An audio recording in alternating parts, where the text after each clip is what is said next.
আমি গতকালকে খুব নির্ভরযোগ্য একজন পুলিশ কর্মকর্তার কাছে শুনলাম, হাদির যে হত্যাকারী ফয়সাল, তাকে ডিওএইচএস এর একজন ব্রিগেডিয়ার জেনারেলের বাসায় রাখা হয়েছে। এবং সেই ব্রিগেডিয়ার জেনারেলের বাসায় পুলিশ সেই লোকেশন এই আপনার ঠিক করে তারপরে তাকে বলেছে যে এই বাসায় আছে, তারা এই বাসায় করতে চায়। তাদেরকে তাৎক্ষণিক সেই বাসায় যেতে দেওয়া হয় নাই, বাধা দেওয়া হয়েছে। হতে পারে তাকে হয়তো সেখান থেকে এখন সরিয়ে দেওয়া হয়েছে, আছে কিনা সেটা তারা বলতে পারবে।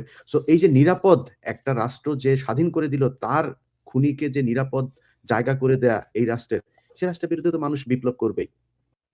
আর্মিকে দিয়ে মানে বাংলাদেশের দুইটা পত্রিকা ইন্ডিয়া এবং আমেরিকার সাথে মিলে 1/11 ঘটাইছে, এটা প্রতিষ্ঠিত প্রমাণিত সত্য। এইরকম একটা রাষ্ট্রদ্রোহ করছে, তারপর মইনিউকে দিয়ে আর্মিকে ব্যবহার করে রাষ্ট্র ক্ষমতা দখল করছে। রাষ্ট্র ক্ষমতায় দখল করে রাষ্ট্র ক্ষমতায় ছিল 2 বছরের বেশি সময়। আরে ভাই, খালেদা জিয়া আজকে যে মারা গিয়েছে, এটা বিএনপি ভুলে যাইতে পারে, বাংলাদেশের মানুষ ভুলে নাই। আজকে এই খালেদা জিয়ার মৃত্যুর পিছনে দায়ী এই প্রথম আলো।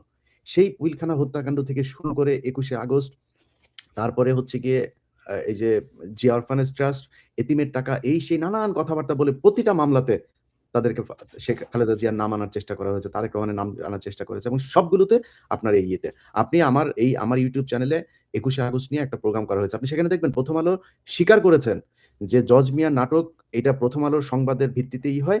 আমি সেই জজ মিয়াকে খুঁজে বের করেছি এবং সেই জজ মিয়া বলেছে প্রথম আলো তাকে ২ লাখ টাকা দিয়েছে।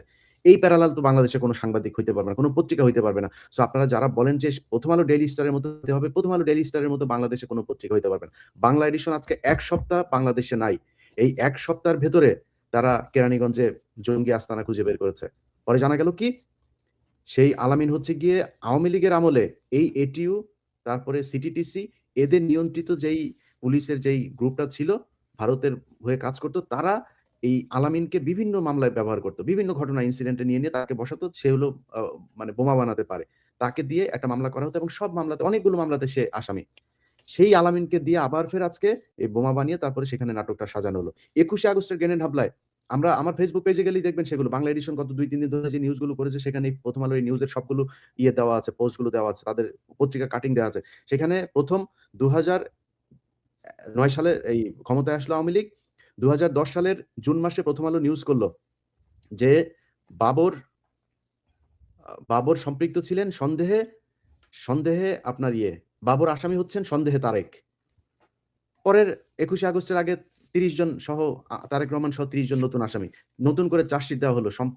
সম্পূরক চার্জশিট দিয়ে তাদের নাম দেওয়া হলো। যেখানে কোনো সাক্ষী বলে নাই তারেক রহমানের নাম, বাবরের নাম, সাবেক মহাপরিচালক আপনার ডিজিএফআই রেজাকুল হায়দারের নাম, সাবেক মহাপরিচালক এনএসআই আব্দুর রহিমের নাম, সাবেক পুলিশের ৩ জন চিফকে ধরা হয়েছে। কারোর নাম বলে নাই। সাক্ষী প্রমাণ কোনো জায়গায় কোনো কিছু নাই। তাদেরকে সেই মামলায় করা হলো। কেন করা হলো? এই প্রথম আলো তাদেরকে বলা হয়েছে।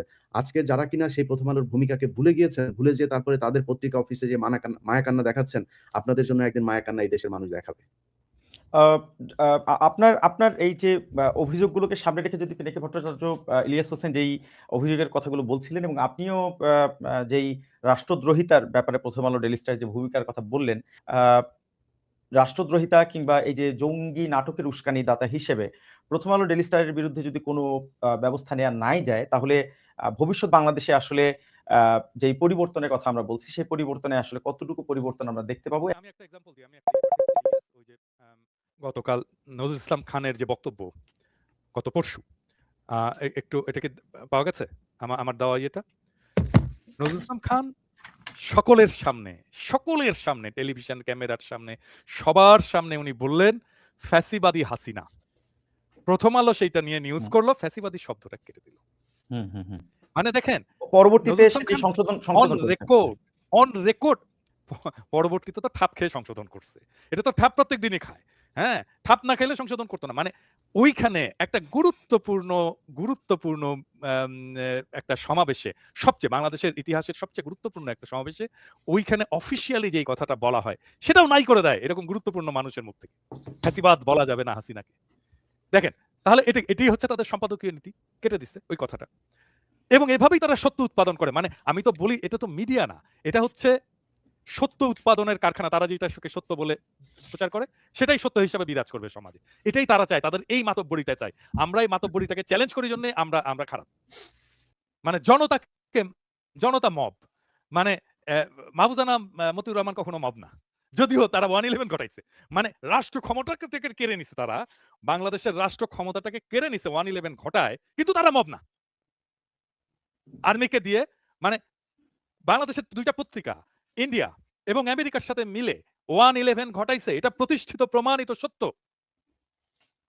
এইরকম একটা রাষ্ট্রদ্রোহ করছে, তারপর মইনিউকে দিয়ে আর্মিকে ব্যবহার করে রাষ্ট্র ক্ষমতা দখল করছে, রাষ্ট্র ক্ষমতায় দখল করে রাষ্ট্র ক্ষমতায় ছিল 2 বছরের বেশি সময়, তারাই সরকার গঠন করেছিল, তারাই এই যে সুশীল সমাজ, এরাই সরকার গঠন করেছিল। এবং প্রেস সচিব তখন তো হয়েছিল, ডেইলি স্টারের সহ সম্পাদক ছিল একজন, সে তো তখন ইয়ের প্রেস সচিব হইল, ফখরুদ্দিনের প্রেস সচিব হলো, তাই তো বোধহয় না ইলিয়াস? ডেইলি স্টারের ইয়ে তো ডেইলি স্টার অ্যাসিস্ট্যান্ট এডিটরই তো প্রেস সচিব হয়েছিল। মানে সব তো ডেইলি স্টার প্রথম আলোর মালগুলো যেহেতু 111 সরকার গঠন করলো, তাই না? এবং লিস্টিত সরকার গঠন, মানে এটা ষড়যন্ত্র কিভাবে হয়েছিল, কিভাবে হয়েছিল, প্রথম তারা শফিক রেহমানের কাছে যায়। শফিক রেহমান এটা আমাকে নিজে বলছেন। শফিক রেহমানের বাসায় যায়, বাসায় যাওয়ার কথা ছিল মতিউর রহমান, মাহফুজ আনাম এবং দেবপ্রিয় ভট্টাচার্য। দেবপ্রিয় ভট্টাচার্য বেশি চালাক যায়নি, মতিউর রহমান এবং মাহফুজ আনাম গেছে এবং শফিক রহমানকে এই প্ল্যানটা বলছে, 111 কিভাবে ঘটানো হবে এই প্ল্যানটা বলছে, এবং শফিক রহমান বলছে আমি এটার মধ্যে নাই। তারপরে তারা নিজেদের মতো করে এটা ঘটাইছে। তো ধরেন দুইটা রাষ্ট্র, বিদেশি রাষ্ট্রের সাথে ষড়যন্ত্র করে বাংলাদেশের একটা প্রতিষ্ঠানকে, গুরুত্বপূর্ণ প্রতিষ্ঠানকে, সেনাবাহিনীকে ব্যবহার করে আমি রাষ্ট্র ক্ষমতা দখল করব। হ্যাঁ, মইনিউ যেটা করছে ওই দিন বঙ্গভবনে, যে ওটা মব না? ওটা মব না, না? মানে 111 যে ঘটাইছে, যে আর্মি যে ট্যাঙ্ক দিয়ে আর্মি সোলজার নিয়ে নিজেরা নিয়ে যে ইয়াজউদ্দিনকে অবরুদ্ধ করে তার কাছ থেকে ক্ষমতাটা নিয়ে নিল, এটা মব না? আমরা তো ক্ষমতা নেওয়ার কথা চিন্তাই করি না, আমরা তো প্রতিবাদ জানাই। কিন্তু পিনাকি ভট্টাচার্য, মানে আপনি যদি 2007 থেকে সেই 111 থেকে যদি এখনো পর্যন্ত যদি মানে আমরা ধারাবাহিকভাবে আসি, মানে প্রথম আলো ডেইলি স্টারের যে ভূমিকার কথা আপনি বলছেন, তাহলে সবসময় তো তারা একটা উইন উইন সিচুয়েশনের মধ্যেই আছে। ইভেন আমরা বর্তমান সরকারের সময়েও দেখছি হ্যাঁ, যে কারণ রাষ্ট্রটা জনগণের না। রাষ্ট্রটা এখনো জনগণের না, তো এটা এলিটদের রাষ্ট্র। আমি তো সবসময় বলি, আমি হাসিনার আমল থেকে বলি, আমি এটা এলিটদের রাষ্ট্র। হ্যাঁ, এই জনগণের রাষ্ট্র একসময় প্রতিষ্ঠিত হবেই, আজ না হোক কাল হবে, কাল না হোক পরশু হবে, না হোক একদিন না একদিন হবেই। জনগণ তার ক্ষমতা রিক্লেম করবেই। জনগণ তো কোনো মানে নিশ্চুপ নির্বীর্য বিষয় না। জনগণ কি জিনিস এটা 2024-এর জুলাই আগস্টে জনগণ দেখাই দিছে। এই জনগণ একদিন এই রাষ্ট্রের মালিকানা এটা দখল করবে। আমাদের লড়াই হচ্ছে, আমার লড়াই যদি বলেন, আমার লড়াই হচ্ছে জনগণ কিভাবে রাষ্ট্রের মালিকানাটা ফিরে পাবে বা ক্লেম করতে পারবে। 2006-এ প্রথম আলো ডেইলি স্টার 111 ঘটাইতে পারছে, আজ পারবে 111 ঘটাইতে? পারবে? সবাই তো আছে। হ্যাঁ, তার প্রভুরা আছে, ইন্ডিয়া আছে, আমেরিকা আছে, আর্মিও আছে, ওয়াকার সাহেব আছে, মিলে যে করুক তো একটা 111, পারবে? পারবে না। হ্যাঁ, তো আসলে তো আমাদের জনগণের এজেন্সি আস্তে আস্তে প্রতিষ্ঠিত হচ্ছে। আমরা তো আস্তে আস্তে ক্ষমতাবান হচ্ছি, আমাদের কণ্ঠস্বর দাঁড়াচ্ছে, আমরা কথা বলতে পারছি, আমাদের কথা শুনছে, মানুষজন শুনছে। হ্যাঁ, আজকে ধরেন মানে একটা নির্বাচন হলো, হুএভার ক্ষমতায় আসলো, হুএভার এক্স ওয়াই জেড যেই ক্ষমতায় আসলো, সে কি হাসিনা হয়ে যেতে পারবে? পারবে না। গুমখুন করতে পারবে? পারবে না। আমি খুব ছোট্ট করে ইলিয়াস হোসেন আপনার কাছে একটি প্রশ্ন একটু জানতে চাইবো। আমরা দেখেছিলাম আপনার একটি অনুসন্ধানী প্রতিবেদনের মাধ্যমে আপনি প্রথম আলোর সম্পাদক মতিউর রহমান সহ ট্রান্সকম গ্রুপের যে পারিবারিক একটি হত্যাকাণ্ডের বিষয়টি সামনে এনেছিলেন। এটিও তো একটি অনেক বড় গুরুতর বিষয় আসলে। সেটি তদন্ত কিংবা আইনানুগ প্রক্রিয়ার আসলে আপডেটটা কি? আপনার কাছ থেকে যদি একটু জেনে আসতে পারি। যে 111 এর কথা এই যে দাদা বলল, যে মাহফুজ আনাম এবং মতির যেই ওদের যে ভূমিকা, মাহফুজ আনাম কিন্তু এই গেল বছর ২ আগে একটা ভিডিওতে সে সেটা স্বীকার করেছে যে 111 এর সময় ডিজিএফআই এর দেয়া সংবাদ আমাদের করা হয়নি। মানে করা ঠিক হয়নি। এটার জন্য আমরা ক্ষমা প্রার্থী। জি।